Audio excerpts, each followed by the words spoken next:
যখন জ্বর থাকে কিছু খেতে ভালো লাগে না, তখন যদি এরকম একটা রেসিপি করা হয় তো কেমন হয় অবশ্যই জানাবেন। তো আসসালামু আলাইকুম, সবাই কেমন আছেন? আলহামদুলিল্লাহ আমরা সবাই খুবই ভালো আছি। তো আজকে আপনাদের সাথে শেয়ার করব ডিম আলু দিয়ে কীভাবে ভাপা রান্না করি, সেটি আজকে আপনাদের সাথে আমি শেয়ার করব।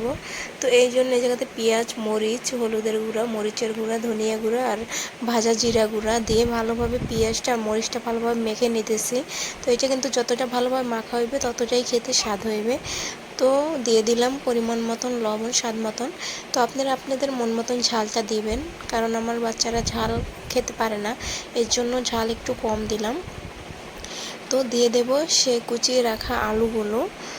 আলু দিয়ে ভালোভাবে মেখে নিতে হবে, যাতে করে সব আলুর গায়ে মশলাগুলো মাখে। এই জায়গাতে কিন্তু আমি একটা আলু নিয়েছিলাম, তো 4টা ডিমের জন্য একটা আলু নিয়েছিলাম, আর একটু লবণ দিয়ে দিলাম কারণ লবণটা একটু কম হয়ে গেছিলো। তো এবার আমি ভালোভাবে চটকে নেব হাত দিয়ে, যাতে করে আলুর গায়ে সব মশলাগুলো লাগে। এবার দিয়ে দিলাম পরিমাণ মতন তেল।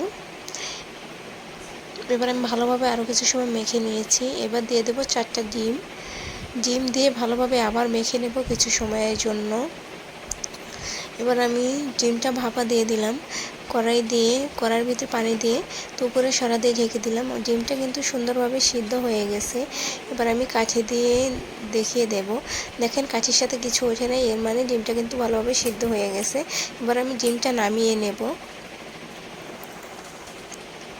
আপনারা অবশ্যই একটু যেই হারে বাটিতে দিবেন নিচে একটু তেল দিয়ে নেবেন। তো আমার তেল দিতে মনে ছিল না, এর জন্য আমার ডিমটা কিন্তু বাটিতে লেগে গিয়েছিল। তো কড়াইতে পরিমাণ মতন তেল দিয়ে দিলাম। এবার দিয়ে দেবো পেঁয়াজ কুচিটা বেশি দিতে হবে, এটার স্বাদে কিন্তু পেঁয়াজে আনবে। তো এর জন্য বেশি করে পেঁয়াজ কুচি আর কয়েকটা কাঁচামরিচ চিড়ে দিয়েছি। তো ভালোভাবে পেঁয়াজটা ব্রাউন করে ভেজে নেব। আপনারা চেষ্টা করুন, এটা কিন্তু আমি পুরোটাই পেঁয়াজ দিয়েই বেশি করব। তো এবার বেরেস্তাটা কিছুটা উঠিয়ে রাখলাম, শেষে ডিমের ভিতর দেব দেখে। তো এই জায়গাতে আমি কিছু বাটা মশলা দিয়ে দিলাম, সরিষা বাটা, কাঁচামরিচ বাটা, শুকনো মরিচ বাটা, আদা রসুন ও জিরা সব বাটা কিন্তু একসাথে দিয়ে দিয়েছি। এবার আমি কিছু সময় মশলাটা ভালোভাবে কষিয়ে নেব। দিয়ে দিলাম মরিচের গুঁড়া, আপনাদের মন মতন ঝালটা পছন্দ করে নেবেন। দিয়ে দিলাম স্বাদ মতো লবণ, দিয়ে দিলাম হলুদের গুঁড়া। এবার মশলাটা আমি খুব সুন্দরভাবে কষিয়ে নেব। মশলাটা যত ভালোভাবে কষানো হইবে ততটাই কিন্তু খেতে ভালো লাগবে। দিয়ে দিলাম সামান্য একটু ভাজা জিরা গুঁড়া। তো মশলাটা কষানো হইতেছে, এদিকে আমি এই ডিমটা কেটে নেব। আপনাদের মন মতন করে আপনারা কেটে নিতে পারেন। তো আমার ডিমটা কাটা হয়ে গেছিলো, তারপর আমি একটু ভেজে নিতেছিলাম। তো আপনারা না ভেজেও রান্না করতে পারেন। এদিকে কিন্তু ঝোলের বলক উঠে গেছে। তো এবার আমি ডিমগুলো দিয়ে দিয়ে দিচ্ছি।